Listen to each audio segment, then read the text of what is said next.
ನಮಸ್ಕಾರ. ನೋಡಿ, ಇವರು ಮೈಸೂರು ರಾಮಕೃಷ್ಣ ನಗರದಿಂದ ಬಂದಿದ್ದಾರೆ. ಇಲ್ಲೇ ನಮ್ಮ ಗುಂಡ್ಲುಪೇಟೆಯಲ್ಲಿ ಇರ್ತಕ್ಕಂಥ ಸ್ಕೂಲಲ್ಲಿ ಮಾದೇಶ್ವರ ದೇವಸ್ಥಾನ, ಇಲ್ಲೇ ಪಕ್ಕದಲ್ಲಿ ಹನುಮಂತನ ದೇವಸ್ಥಾನ. ಸಾವಿರಾರು ವರ್ಷಗಳ ಇತಿಹಾಸ ಇದೆ ಹನುಮಂತ ರಾಮದೇವ್ರ ಗುಡಿ. ಅದೇ ನಮ್ಮ ಗ್ರಾಮದವ್ರು ಹೋಗಿ ಅಲ್ಲಿ ಪೂಜೆ ವ್ಯವಸ್ಥೆ ಮಾಡಿದೆ. ಯಾಕಂದ್ರೆ ನಮಗೆ ಮಳೆ ಇಲ್ಲ ಅಂತಂತ ನೋಡಿ, ಅಲ್ಲಿ ಪೂಜೆ ಮಾಡಿದ ತಕ್ಷಣ ನಮಗೆ ಇವತ್ತು ಮಳೆ ಬಿತ್ತು. ಹಾಗೆ ಅವರು ನಮ್ಗೆ ಪರಿಚಯ ಆದರು. ಇವ್ರು ಬಂದಾಗ ನಾನು ಏನು ಎಲ್ಲಿಂದ ಬಂದಿದ್ರಿ ಏನು ಎತ್ತ ಅಂತ ನಾನು ಕೇಳಿದೆ. ಆವಾಗ ನಾನು ಮೈಸೂರಿಂದ ಬಂದಿದ್ದೀನಿ ಈ ದೇವಸ್ಥಾನ. ಆವಾಗ ನಾವೊಂದು ಇಲ್ಲಿ ಯಾವುದು ನೋಡಿ, ಬ್ರಹ್ಮದೇವರ ದೇವಸ್ಥಾನ ಇದೆ ಬೆಟ್ಟದ ಮಾದಳ್ಳಿ ಗ್ರಾಮದಲ್ಲಿ. ಬೆಟ್ಟದ ಕೆಳಗಡೆ ಇದೆ ಬ್ರಹ್ಮದೇವರು ಅಂತ ಉದ್ಭವ ಮೂರ್ತಿ. ಸಾಮಾನ್ಯವಾಗಿ ಪ್ರಪಂಚದಲ್ಲಿ ಬ್ರಹ್ಮನ ದೇವಾಲಯ ಇರೋದೇ ಕಮ್ಮಿ, ಆದರೆ ನಮ್ಮೂರಿನಲ್ಲಿ ಇದೆ ಇತಿಹಾಸ ಈ ಬ್ರಹ್ಮ ದೇವಾಲಯ ಉದ್ಭವ ಮೂರ್ತಿ. ನೋಡಿ, ಈ ಜಾಗದಲ್ಲಿ ಮರ ಇತ್ತು, ಬೇವಿನ ಮರ. ಹಿಂದೆ ಸರ್ಕಾರದಿಂದ ಯಾವುದೇ ಶಾಲೆ ಕಟ್ಟಡಕ್ಕೆ ಅನುದಾನ ಸಿಗ್ತಾ ಇರಲಿಲ್ಲ, ಗ್ರಾಮಸ್ಥರ ಕಟ್ಟಬೇಕಾಗಿತ್ತು. ಆಗ ನಮ್ಮ ಗ್ರಾಮದವ್ರು ಬಂದು ಇಲ್ಲಿ ಮರ ತರಲಿಕ್ಕೆ ಬಂದಾಗ ಯಾರು ಕೂಡ ಆ ಮರಕ್ಕೆ ಕೊಡ್ಲಿ ಇರಲಿಲ್ಲ. ಇಲ್ಲಿ ದೇವರಾಜಪ್ಪ ಮತ್ತು ಮಾದಪ್ಪನವರು, ದೇವರಾಜಪ್ಪನವರು ಏನೇ ಆಗಲಿ ನನ್ನೇ ನೋಡ್ಕೊಳ್ಳಿ ದೇವರು ಅಂದ್ಬಿಟ್ಟು ಅವರು ಮೊದಲು ಕೊಡ್ಲಿ ಐಟ ಹೊಡೆದು, ಪುನಃ ಕೂತಿದ್ದಾಗ ಇನ್ನೊಬ್ಬ ಮಾದಪ್ಪನವರು ನೆಕ್ಸ್ಟು ನಾನು ಹೊಡಿತೀನಿ ಬಿಡಪ್ಪ, ಇನ್ನೇನು ಯಾರಿಗೂ ತೊಂದರೆ ಆದ್ರೆ ನಮಗೆ ಅಂದ್ಬಿಟ್ಟು ಆ ಮರ ತರದಕ್ಕೆ ಇಡ್ವಿ. ಆ ಮರನ ಕುಯಿಸಿ ಶಾಲಾ ಕಟ್ಟಡ ಮಾಡಿದ್ರು. ನೋಡಿ, ಅವರಿಬ್ಬರು ನಮ್ಮಲ್ಲಿ ಕ್ಯಾನ್ಸರ್ ಕಾಯಿಲೆ ಅಂತ ಅನ್ನೋದು ಏನು ನಮ್ಗೆ ಗೊತ್ತೇ ಇಲ್ಲ. ಇಬ್ಬರಿಗೂ ಕ್ಯಾನ್ಸರ್ ಬಂದು ಸತ್ರು. ಮತ್ತೆ ಬೆಟ್ಟ ಇರೋದ್ರಿಂದ ನಮ್ಮ ಗ್ರಾಮಕ್ಕೆ ಬೆಟ್ಟದ ಮಾದಳ್ಳಿ ಅಂತ ಬಂದಿರೋದು. ಈ ಬೆಟ್ಟದಲ್ಲಿ ದಿಂಡೆ ಕರಡ ಮಾಡ್ತಿದ್ರು. ಕರ್ಪಯ್ಯ ಅಂತ ಅವನು ತಮಿಳ್ನಾಡಿನವನು. ಅವನು ಬಂಡೆ ಅಗತ್ಕೊಂಡು ಅವನು ಜೊತೆಗೆ ನಾನು ಸಹಪಾಠಿ ಸತ್ತ. ಇದೆಲ್ಲ ಆದಮೇಲೆ ನೋಡಿ, ಬತ್ತು ನಾಗರಿಕತೆ ಬಂದಮೇಲೆ ದೊಡ್ಡ ಗಣಿಗಾರಿಕೆ ಮಾಡಲಿಕ್ಕೆ ಇಲ್ಲಿ ಸುಮಾರು ಹಿಂದೂಸ್ತಾನ್ ರಾಜಣ್ಣ, BMP ಪುರುಷೋತ್ತಮಪ್ಪನವರು, ಬಾಬು ಪ್ರಸಾದ್, ಮೂಗ್ ಶೆಟ್ಟಿ ಅನ್ನೋರೆಲ್ಲ ಇಲ್ಲಿ ಗಣಿಗಾರಿಕೆ ಮಾಡ್ಲಿಕ್ಕೆ ಶುರು ಮಾಡಿದ್ರು. ನಮ್ಮೂರಿಗೆ ಶಾಲಾ ಬಸ್ಗಳಿಲ್ಲ, ಏನಿಲ್ಲ. ನಾವು ಏನು ತಿಳ್ಕೊಂಡು ಇಲ್ಲಿ ಲಾರಿಗಳು ಮಾಡೋದ್ರೆ ನಾವು ಆ ಕಡೆಗೆ ಕೂಡ ಅನುಕೂಲ ಆಯಿತು ಅಂತ ತಿಳ್ಕೊಂಡು ನೋಡಿ, ಇವರು ಗಣಿಗಾರಿಕೆ ಶುರು ಮಾಡಿದ್ಮೇಲೆ ನಮ್ಮ ಊರಿನಲ್ಲಿರ್ತಕ್ಕಂಥ ಕೊಳೆ ಬಾವಿಗಳೆಲ್ಲ ನಿಲ್ಲೋದು, ಮೋಟ್ರು ಪಂಪ್ ಸೆಟ್ಗಳೆಲ್ಲ ಹಾಳೋದು. ನೀರು ಕುಡಿಬೇಕಾದ್ರೆ ನಾವು ಬಟ್ಟೆಲಿ ಸೋಸಿ ಕುಡಿಬೇಕು ಅಂತ ಪರಿಸ್ಥಿತಿ ನಿರ್ಮಾಣ ಆಯಿತು. ಯಾಕಂದ್ರೆ ನಾವು ಕೃಷಿನ ನಂಬಿ ಜೀವನ ಮಾಡ್ತಕ್ಕಂಥ ಜನ. ಯಾಕೆ ಹಿಂಗಾಯಿತು ಅಂತಂದಾಗ ನೋಡಿಪ್ಪ, ಇವರು ಗಣಿಗಾರಿಕೆ ಮಾಡ್ತಾ ಇರೋದ್ರಿಂದ ಆಗ ನಮ್ಮ ಊರಿನವರೆಲ್ಲ ಸೇರಿ ಒಗ್ಗಟ್ಟಾಗಿ ಈ ಭ್ರಷ್ಟ ರಾಜಕಾರಣಿಗಳನ್ನ ಅವ್ರನ್ನ ಗಣಿಗಾರಿಕೆ ಮಾಡೋದನ್ನ ನಾವು ತಡೆದು ಸುಮಾರು 16 ವರ್ಷ ಆಯಿತು. 16 ವರ್ಷದಲ್ಲಿ ನಾವು ಗಣಿಗಾರಿಕೆ ನಿಲ್ಲಿಸಿದ ತಕ್ಷಣ 16 ವರ್ಷ ಆಯಿತು. ಅಷ್ಟಾಗದೆ 8ನೇ ಬೋರು ನಮ್ಮದು, ಫಸ್ಟ್ ಕ್ಲಾಸ್ ನಮ್ಮದು ನೀರು ಓಡ್ತಾ ಇದೆ. ಹಾಗೂ ಈ ಭ್ರಷ್ಟ ರಾಜಕಾರಣಿಗಳು, ಗುಂಡ್ಲುಪೇಟೆ ಅಂತಂದರೆ ಸೆಕೆಂಡ್ ಬಳ್ಳಾರಿ ಆಗ್ತಾ ಇದೆ. ಇಲ್ಲಿನ ರಾಜಕೀಯ ಭ್ರಷ್ಟ ರಾಜಕಾರಣಿಗಳು ಕೂಡವೇ ನೋಡಿ, ಬಳ್ಳಾರಿ ಅಂತಂದರೆ ಗುಂಡ್ಲುಪೇಟೆಯಿಂದ ಮೈಸೂರಿಗೆ ಹೋಗ್ಬೇಕಾದ್ರೆ ಸ್ಕೂಟ್ರಲ್ಲಿ ಹೆಲ್ಮೆಟ್ ಹಾಕೋದಿರಲಿ, ಬಸ್ಸಲ್ಲಿ ಕೂತಿರೋರು ಹೆಲ್ಮೆಟ್ ಹಾಕೊಂಡು ಹೋಗ್ಬೇಕು. ಯಾಕಂತಂದರೆ ಧೂಳು ಹಾರಿಕೆ ಉಳಿತಾ ಇದೆ. ನೋಡಿ, ಇಲ್ಲಿ ಸ್ಯಾಂಡು ಮರಳಿತ್ತು, ಮರಳು ದಂಧೆ ಮಾಡಿದ್ರು ನಮ್ಮ ಕರ್ನಾಟಕದಲ್ಲಿ. ಚೈನಾಕ್ಕೆ ಮರಳು ಕಳಿಸಿದ್ರು. ಗುಂಡ್ಲುಪೇಟೆನಲ್ಲಿ ಸ್ಯಾಂಡು ಎಷ್ಟು ಹೊಡಿತಾ ಇದೆ ಅಂದರೆ ಹಗಲು ರಾತ್ರಿ ಗಣಿಗಾರಿಕೆ ನಡೀತಾ ಇದೆ. ಆದರೆ ನಮ್ಮೂರಲ್ಲಿ ನಿಲ್ಲಿಸಿದ್ದೀವಿ, ನಮ್ಮೂರಲ್ಲಿ ಬಂದು ನಾವು ಬಿಡಲ್ಲ. ನೋಡ್ರಿ, ಯಾಕೆ ಹೇಳ್ತಾ ಇದ್ದೀನಿ ಅಂತಂದರೆ, ಈ ಕಡೆ ಬನ್ನಿ, ಯಾಕೆ ಹೇಳ್ತಾ ಇದ್ದೀನಿ ಅಂತಂದರೆ, ಈ ಕೇಂದ್ರ ಹಾಗೂ ರಾಜ್ಯ ಸರ್ಕಾರಗಳು ಸೇರಿದ್ರೆ ಒಂದು ನಗರ ನಿರ್ಮಾಣ ಮಾಡ್ಬೋದು, ಒಂದು ನದಿ ತಗೊಂಡ್ರಿಸಿ ಎಲ್ಲ ನೀರಾವರಿ ಮಾಡ್ಬೋದು, ಗಂಗಾ ಕಾವೇರಿ ಜೋಡಣೆ ಮಾಡಿ ಏನಾರು ಮಾಡ್ಬೋದು. ಆದರೆ ಈ ಬೆಟ್ಟ ನಿರ್ಮಾಣ ಮಾಡೋಕೆ ಈ 4 ಸರ್ಕಾರದಿಂದ ಸಾಧ್ಯನಾ? ಬೆಟ್ಟ ಏನು ಕಟ್ಟಕ್ಕಾಗುತ್ತೇನ್ರಿ? ಈ ಕಟ್ಟಡ ಸರ್ಕಾರಗಳು, ಪೈಖಾನೆ ತಿಂತಕ್ಕಂಥ ಜನಗಳು ಇವತ್ತು ನಮ್ಮ ಗುಂಡ್ಲುಪೇಟೆ ತಾಲೂಕಲ್ಲಿ ಎಲ್ಲ ಬೆಟ್ಟ ಗುಡ್ಡಗಳನ್ನ ಹೊಡೆದು ತಿಂತಾ ಇದ್ದಾರೆ. ಉಳವನ್ಗೆ ಸಾಗುವಳಿ ಮಂಜೂರಾತಿ ಮಾಡಿಕೊಡ್ತಾ ಇಲ್ಲ, ಭೂಮಿ ಕೊಡ್ತಾ ಇಲ್ಲ, ಕಲ್ಲು ಹೊಡೆದು ದೇಶಕ್ಕೆ ಅನ್ನ ಹಾಕ್ತಾರೆ ಅವರು. ಆದರೆ ನನ್ನೂರಿನ ಜನ ನಾವು ರೈತ ಸಂಘ ಮಾಡಿ ಇಡೀ ಜನ ಹೆಣ್ಣು ಗಂಡು ಎಲ್ಲ ಕೋಮು ಜನಗಳೆಲ್ಲ ಸೇರಿ ಗಣಿಗಾರಿಕೆನ ನಿಲ್ಲಿಸಿದ್ವಿ. ಈಗ ಸ್ಯಾಂಡು ಹಗಲು ರಾತ್ರಿ ಹೋಗ್ತಾ ಇದೆ ಕೇರಳಕ್ಕೆ. ಮುಂದಿನ ದಿನಗಳಲ್ಲಿ ನಾವು ಒಂದು ಕಟ್ಟಡ ಮಾಡಬೇಕಾದ್ರೆ ಸ್ಯಾಂಡು ಮರಳು ನಾವು ಎಲ್ಲಿ ತರಬೇಕು? ಮರಳಂತೂ ಸಿಗ್ತಾ ಇಲ್ಲ, ಎಲ್ಲ ಚೈನಾ ಕಳಿಸ್ತರು. ಈಗ ಬೆಟ್ಟ ಗುಡ್ಡನ ಹೊಡೆದು ಕಳಿಸ್ತಾ ಇದ್ದಾರೆ. ದಯಮಾಡಿ ನೋಡಿ, ಇವ್ರು ಬಂದಿದ್ದಾರೆ. ನಾವು ಕೂಡ ರೈತ ಸಂಘದವರು ಎಲ್ಲ ಹೋರಾಟ ಮಾಡ್ತಾ ಇದ್ದೀವಿ. ಸ್ಯಾಂಡು ಹಗಲು ರಾತ್ರಿ ಹೋಗ್ತಾ ಇದೆ, ಅಹೋರಾತ್ರಿ, ಯಾವುದೇ ಪರ್ಮಿಟ್ ಇಲ್ಲ. ಎಲ್ಲಿಗೆ ಹೋಗ್ತಾ ಇದೆ, ಎಷ್ಟು ಲೋಡ್ ಹೋಗ್ತಾ ಇದೆ, ಯಾರಿಗೂ ಹೋಗ್ತಾ ಇದೆ ಗೊತ್ತಾ ಹೋಗ್ತಾ ಇದ್ದಾರೆ. ಒಂದು ದೊಡ್ಡ ಸೆಕೆಂಡ್ ಬಳ್ಳಾರಿ ಆಗ್ಬಿಟ್ಟಿದೆ. ಬೆಟ್ಟ ಗುಡ್ಡಗಳು ನೋಡಿ, ಈ ಪಕ್ಕ ನಮ್ಮ ಗುಂಡ್ಲುಪೇಟೆ ಮಡಳಿ ಅಂತಿದೆ, ಅಲ್ಲಿ ಬೆಟ್ಟ ಕುಸ್ತು ಗಣಿಗಾರಿಕೆಯಿಂದ ಬೆಟ್ಟ ಕೂತು ಸುಮಾರು ಜನ ಸತ್ತೋದ್ರು. ಬಿಹಾರಿಗಳು ಪಾಪ ಎಷ್ಟು ಜನ ಸತ್ರು ಅನ್ನೋದು ಗೊತ್ತಿಲ್ಲ. ಅವರು ಮಣ್ಪಾಲಾದ್ರು, ಸಿಕ್ಕಂಥ ಜನ ಕಳಿಸ್ತರು. ಅದಾಯ್ತಾ, ಮೊನ್ನೆ ಇಲ್ಲೊಬ್ಬ ಕಾಲು ಮುಡ್ಕೊಂಡ. ಈಗ ಒಂದು ವಾರದಲ್ಲಿ ಲಾರಿ ಮುಗಿಸ್ಕೊಂಡು ನೋಡಿ, ಬಿದ್ದನೆ ಅಂತ ಹೇಳಿಲ್ಲ, ಹಾಗೆ ತಗೊಂಡು ದಫನ್ ಮಾಡಿ ಅವ್ನಿಗೇನ ಬಿಹಾರಿ ಒಂದು ಅಷ್ಟೆಷ್ಟೋ ಕೊಟ್ಟು ಕಳಿಸ್ಬಿಟ್ರು. ಎಷ್ಟೋ ಜನ ಸತ್ತಿದ್ದಾರೆ ಏನೋ ಗೊತ್ತಿಲ್ಲ. ಆದರೆ ಸರ್ಕಾರ ಕಣ್ಮುಚ್ಚಿ ಕುಳಿತಿದೆ ಏನೋ ಗೊತ್ತಿಲ್ಲ. ಇವತ್ತು ನಾವು ಏನು ಹೇಳ್ತಾ ಇದ್ದೀವಿ ಅಂತಂದರೆ, ಈಗ ಅವ್ರು ಬಂದ್ರಲ್ಲ, ಈಗ ಅವ್ರು ದಾರಿ ತೋರಿಸ್ಬೇಕಂತೀವಿ, ಸಾಮಾನ್ಯ ಬರೋಕ್ಕಾಗಲ್ಲ. ಇಲ್ಲಿ ಯಾವುದೇ ಸಾರಿಗೆ ಸೌಕರ್ಯ ಇಲ್ಲ, ಗಾಡಿ ಬರಬೇಕಾದ್ರೆ ಕಷ್ಟ. ಇದು ಒಂದು 10 ಗ್ರಾಮದವ್ರು ಸೇರ್ಕೊಂಡು ವರ್ಷಕ್ಕೊಂದ್ಸರಿ ನಾವು ಪೂಜೆ ಮಾಡ್ತೀವಿ. ಇಲ್ಲಿ ಯಾವುದೇ ಒಂದು ದೇವಸ್ಥಾನ ನಿರ್ಮಾಣ ಮಾಡೋಕ್ಕಾಗಲ್ಲ. ಮಾಡಿದ್ರು ಒಂದೇ ದಿನ ಮಾಡಬೇಕು ಅನ್ನೋ ಉದ್ದೇಶದಿಂದ ಇವನು ಶಕ್ತಿ ದೇವತೆ ಬ್ರಹ್ಮದೇವರು ಅಂದರೆ. ಆದ್ದರಿಂದ ಎಲ್ಲ ಊರವರು ಬರ್ತೇವೆ, ಪ್ರಾರ್ಥನೆ ಮಾಡ್ಕೊಂಡು ಪೂಜೆ ಮಾಡಿಸ್ಕೊಂಡು ಆಷಾಢಕ್ಕೆ ನಾವು ಹೋಗ್ತಾ ಇದ್ದು. ಇವ್ರು ಸಿಕ್ಕಿದ್ರು, ಆಗ ನಮ್ಗೆ ಖುಷಿ ಆಯಿತು. ಆಗ ಹುಲಿ ಚಿರತೆ ಭಯ ಏನಂತ ಇಲ್ಲ, ಆ ಥರ ಏನಿಲ್ಲ, ಹುಲಿ ಚಿರತೆ ಭಯ ಇಲ್ಲ, ಬನ್ನಿ ದಾರಿ ತೋರಿಸ್ತೀವಿ ನಾವು ಪೂರ. ಮತ್ತೆ ನಮ್ಗೊಂದು ಮನಸ್ಸಾಯಿತು, ಇವ್ರನ್ನ ಹೆಂಗೆ ಕಳಿಸೋದು ಒಬ್ಬರನ್ನೇ, ನಾವು ಜೊತೆಗೆ ಬರೋಣ ಅಂತ ಬಂದು. ಆದ್ದರಿಂದ ನಾನು ಮಾತಾಡ್ತೇನೆ, ದಯಮಾಡಿ ಎಲ್ಲ ಪ್ರಗತಿಪರ ಸಂಘಟನೆಗಳಿರ್ಬೋದು, ನಾಗರಿಕ ಪರಿಹಾರವಾದಿಗಳಾಗಿರ್ಬೋದು, ನಮ್ಮ ಗುಂಡ್ಲುಪೇಟೆಯಲ್ಲಿ ನಡೆತಕ್ಕಂಥ ಗಣಿಗಾರಿಕೆನ ಎಲ್ಲ ಒಗ್ಗೂಡಿ ನೋಡ್ರಿ. ಈ ಸಂಪತ್ತು ನಮ್ದಲ್ಲ, ರಾಷ್ಟ್ರೀಯ ಸಂಪತ್ತು. ನಮ್ಮೂರದಲ್ಲ, ನಮ್ಮ ಜಿಲ್ಲೆದಲ್ಲ, ನಮ್ಮ ಗ್ರಾಮದಲ್ಲ, ರಾಷ್ಟ್ರೀಯ ಸಂಪತ್ತು. ದಯಮಾಡಿ ಇಡೀ ಕರ್ನಾಟಕ ರಾಜ್ಯದಲ್ಲಿ ಯಾರೇ ಆಗಲಿ ನಮ್ಮ ಗುಂಡ್ಲುಪೇಟೆಯಲ್ಲಿ ನಡೀತಕ್ಕಂಥ ಗಣಿಗಾರಿಕೆಯನ್ನ ಬಂದ್ ಮಾಡಿಸ್ಬೇಕು.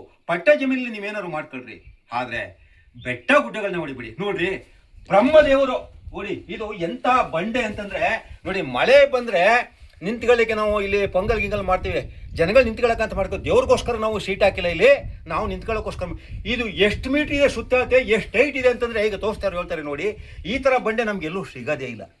ಈ ಬಂಡೆ ಕೆಳಗಡೆ ಬ್ರಹ್ಮದೇವರು ಹೊಡೆದು ಮುಡಿದಾನೆ ಅಂತಂದ್ರೆ ಎಂಥ ಸಂಗತಿ. ಇಲ್ಲಿ ಗೊತ್ತಿಲ್ಲ ಜನಗಳಿಗೆ. ಇವರು ಬಂದದಕ್ಕೆ ನಮಗೆ ಖುಷಿ ಆಯಿತು. ಇದು ಪ್ರಚಾರ ಆಗಲಿ, ಈ ಭಗವಂತನ ದರ್ಶನ ಎಲ್ಲರೂ ಆಗಲಿ, ಇಡೀ ಕರ್ನಾಟಕ ರಾಜ್ಯಂತ ಜನ ನೋಡಿ ನಮಗೆ ಬೆಂಬಲಿಸಿ ಇಲ್ಲಿ ಗಣಿಗಾರಿಕೆ ಮಾಡ್ತಾ ಇರ್ತಕ್ಕಂಥ ನಾವು ಸದೆ ಬಡಿದು ಯಾವುದೇ ಬೆಟ್ಟ ಗುಡ್ಡಗಳನ್ನ ಹೊಡಿಬಾರ್ದಂತ ನಿರ್ಬಂಧ ತರಬೇಕು ಅಂತಂತ ಇವ್ರ ಮುಂದೆ ನಾನು ಹೇಳ್ಕೊತಾ ಇದ್ದೀನಿ. ಜೈ ಹಿಂದ್, ಜೈ ರೈತ.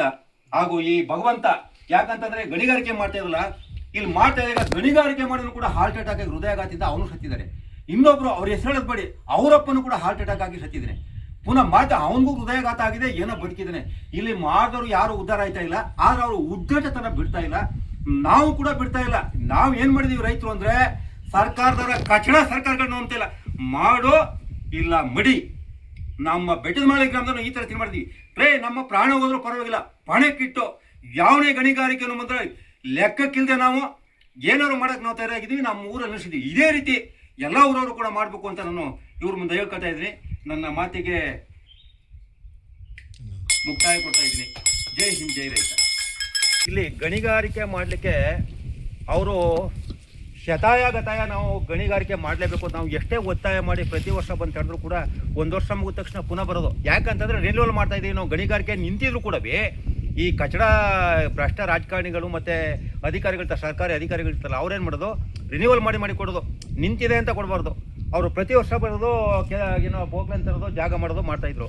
ನಾವು ಪ್ರತಿ ಹರಿ ಬಂದಾಗ ಪೋಕ್ ನಾವು ತಡೆದು ಗಲಾಟೆ ಮಾಡಿ ಕಳಿಸ್ತಾ ಇದ್ದು. ನೋಡಿ, ನಾವು ಕಳಿಸ್ತಾ ಈ ಭಗವಂತ ಈಗ ಈ ಬ್ರಹ್ಮದೇವ್ರಿಗೆ ಕೋಪ ಬಂತ ಏನೋ ನೋಡಿ, ನಾವು ತಡೆದಿರಲಿ.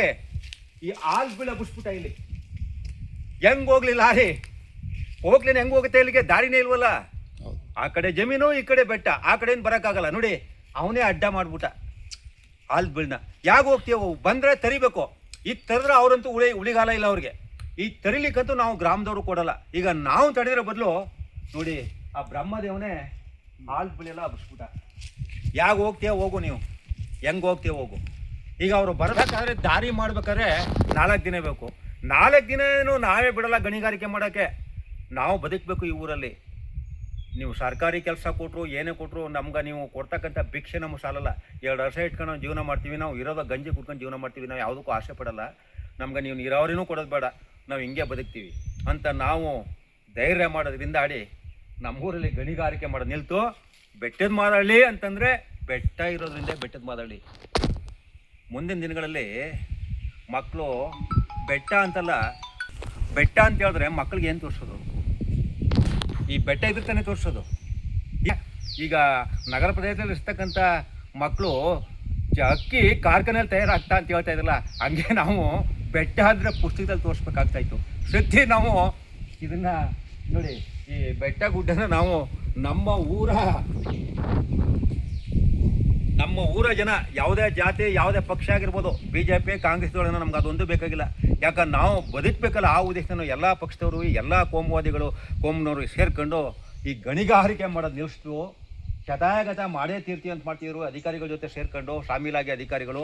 ಇವಾಗ ನೋಡಿ, ಭಗವಂತನಲ್ಲಿ ಬರಬಾರ್ದಂಗೆ ಹಾಲು ಬೀಳಬಿಸ್ಬಿಟ್ಟು ಅಡ್ಡ ಹಾಕ್ಬಿಟ್ಟಿದ್ದಾನೆ. ಇವರು ಬದ್ದನ್ನು ನಮಗೆ ಹೇಳಲಿಕ್ಕೆ ಸ್ವಲ್ಪ ಅನುಕೂಲ ಆಯಿತು. ಇವರು ಪ್ರಚಾರ ಮಾಡಲಿ, ಇದ್ರ ಬಗ್ಗೆ ಕರ್ನಾಟಕದಾದ್ಯಂತ ಎಲ್ಲ ಕಡೆ ಪ್ರಚಾರ ಆಗಲಿ. ಇಲ್ಲಿಗೆ ಯಾವುದೇ ಬೆಟ್ಟ ಗುಡ್ಡನೂ ಅಷ್ಟೇ, ದಯಮಾಡಿ ಬೆಟ್ಟ ಗುಡ್ಡ ಹೊಡೆಸ್ಬಿಡಿ. ಈ ಬೆಟ್ಟ ಗುಡ್ಡಗಳೇ ಗೌರಿಶಂಕರ ಶಿಖರ ಅಂತ ಹೇಳ್ತೀವಿ. ಈ ದೇವತೆಗಳಿರೋದೇ ಬೆಟ್ಟ ಗುಡ್ಡೆಗಳಲ್ಲಿ. ಅವ್ರು ಹೇಳ್ತಾರೆ ಕೆಲವು ಊರುಗಳಲ್ಲಿ, ಆ ಊರುಗಳ ಹೆಸರುಗಳದ್ದು ಬಿಡಿ, ಬೆಟ್ಟ ಗುಡ್ಡ ಹೊಡೆದ್ಬಿಟ್ಟು ಊರಲ್ಲಿ 5 ದೇವಸ್ಥಾನ ಮಾಡ್ಕೊಂಡವ್ರೆ, ದೇವಸ್ಥಾನಕ್ಕೆ ಪೂಜೆ ಮಾಡೋರೇ ಇಲ್ಲ. ಫಲ ಏನು? ಇದೇ ಗೌರಿಶಂಕರ ಪರಿಸರ, ಈ ಪರಿಸರ ಎಲ್ಲಿ ಸಿಕ್ಕುತ್ತೆ? ದೆಹಲಿನಲ್ಲಿ ಆಕ್ಸಿಜನ್ ತಗೊಂಡೋಗ್ಬೇಕು. ನಮ್ಮಲ್ಲಿ ನೋಡ್ರಿ ಸಾವಿರಾರು ಜಾತಿ ಗಿಡ ಮರಗಳಿದೆ, ಇಲ್ಲಿ ಕುಂತ್ರೆ ನಮಗೆ ಕಾಯಿಲೆ ಹೊಟ್ಟೋಗುತ್ತೆ. ಈ ಪರಿಸರ ಹಾಳು ಮಾಡ್ತಾರಲ್ಲ, ಸಾಗುವಳಿ ಮಾಡೋ ಭೂಮಿಗೆ ನೋಡಿ, ಭೂಮಿ ಇದೆ ನಮ್ಮಲ್ಲಿ 490 ಎಕರೆ ಭೂಮಿ ಇದೆ. ದೇಶಿಕ ಅನ್ನ ಹಾಕೋ ರೈತನಿಗೆ ಸಾಗುವಳಿ ಮಂಜೂರಾತಿ ಕೊಡ್ತಾ ಇಲ್ಲ. ಒಂದು 50 ವರ್ಷದಿಂದ ಬೆಳೀತಾ ಇದ್ದಾರೆ, ಮಂಜೂರಾತಿ ಕೊಡ್ತಾ ಇಲ್ಲ. ಇವನು ದೇಶಕ್ಕೆ ಅನ್ನ ಹಾಕ್ತಾನೆ, ತಾನು ತಿಂತಾನೆ, ಇಂಥವನು ಕೊಡ್ತಾ ಇಲ್ಲ. ಆದರೆ ಈ ಕಚಡ ಸರ್ಕಾರಗಳು ಬೆಟ್ಟ ಗುಡ್ಡ ಹೊಡಿಕೆ ಪರವಾನಗಿ ನೀಡಿದಾರಲ್ಲ, ಕಲ್ಲ ತಿನ್ಕೊಂಡು ಜೀವನ ಮಾಡೋಕ್ಕಾಗುತ್ತೆ. ಅವನ ಹೆಂಡತಿ ಮಕ್ಕಳು ಸುಖವಾಗಿರ್ತಾರೆ. ದೇಶಕ್ಕೆ ಅನ್ನ ಹಾಕ್ತಾನೆ ಅವನು ಹೇಳಿ? ಪರಿಸರ ನಾಶ ಮಾಡೋರಿಗೆ ಪರವಾನಗಿ ಕೊಡ್ತಲ್ಲ ಸರ್ಕಾರ. ಇವ್ರಿಗೆ ಮಾನವೀಯತೆ, ಮಾನ ಮರದಿದೆ, ಒಟ್ಟಿಗೆ ಅನ್ನ ತಿಂತಾರೆ, ಪಾಯ್ಕಾನೆ ತಿಂತಾರೆ ಇವರು. ದೇಶಕ್ಕೆ ಅನ್ನ ಹಾಕೋನ್ಗೆ ಯಾಕ್ರಿ ಪರವಾನಗಿ ಕೊಡಲ್ಲ? ಸಾಗೋಳು ಮಂಜೂರಾತಿ ಅವನೊಬ್ಬನೇ ತಿನ್ಕೊಳ್ಳೋಣ. ಗೋಮಾಳ ಅಂದ್ರೆ ಉದ್ದೇಶ ಏನು? ದನಗಳು ಮೇಲಿಕ್ಕೆ ಗೋಮಾಳ ಇರೋದು, ಈ ಬೆಟ್ಟನೂ ಗೋಮಾಳ ಅಂತ ಕಾಣ್ತಿರೋದು. ಉಳೋನ್ಗೆ ಭೂಮಿನ ಮಂಜೂರಾತಿ ಕೊಡದೆ ಕಲ್ಲು ಹೊಡೋನ್ಗೆ ಮಂಜೂರಾತಿ ಕೊಡ್ತಾ ಇಲ್ಲ ಸರ್ಕಾರಗಳು. ಈ ಕಚಡಗಳಿಗೆ ಮಾನ ಮರ್ಯಾದೆ ಏನೋ ಇದೆಯಾ? ದಯಮಾಡಿ ಕರ್ನಾಟಕದಾದ್ಯಂತ ಎಲ್ಲ ಜನಗಳು ಈವಾಗಲೇ ಎಚ್ಚರಿಕೆಗೊಂಡು ಈ ಗಣಿಗಾರಿಕೆ ಮಾಡೋದನ್ನ ಸದೆಬಡಿಬೇಕು ಅಂತ ನಾನು ಇವ್ರ ಮುಂದೆ ಹೇಳ್ತಾ ಇದ್ದೀನಿ. ದಯಮಾಡಿ ಗಣಿಗಾರಿಕೆ ನಿಲ್ಲಿಸಿ. ಬೇಕು ಗಣಿಗಾರಿಕೆ ಯಾವ ಜಾಗದಲ್ಲಿ ಮಾಡಬೇಕು? ಒಂದು ವಾಸ್ತವಾಂಶ ಇರುತ್ತೆ. ಒಂದು ಮನೆ ಮೇಲೆ ಬಾತ್ರೂಮ್ ಮೇಲೆ ಇರಬೇಕು, ದೇವ್ರ ರೂಮ್ ಮೇಲೆ ಇರಬೇಕು, ಬೆಡ್ರೂಮ್ ಮೇಲೆ ಇರಬೇಕು ಅಂತಿರುತ್ತೆ. ಆ ಜಾಗದಲ್ಲಿ ಮಾತ್ರ ಮಾಡಬೇಕಲ್ವ? ಹೋಗಿ ಸ್ವಾಮಿ, ಯಾವ್ದಾರು ನಾವು ಬೆಡ್ರೂಮ್ ಮಾಡ್ಕೊಳಕ್ಕಾಗತ್ತೆ? ಎಲ್ಲಿಗಾರು ನಾವು ನುಗ್ಗೋಕ್ಕಾಗುತ್ತಾ? ದೇವಾಲಯ ಅಂದ ತಕ್ಷಣ ಚಪ್ಪಲಿ ಬಿಟ್ಟು ಶಿವ ಅಂತ ಹೋಗ್ತೀವಿ, ಕೈ ಮುಗಿ ಗೊತ್ತಂಗೆ. ಈ ಬೆಟ್ಟ ಗುಡ್ಡಗಳು ದೇವಾಲಯ ಇದ್ದಂಗೆ.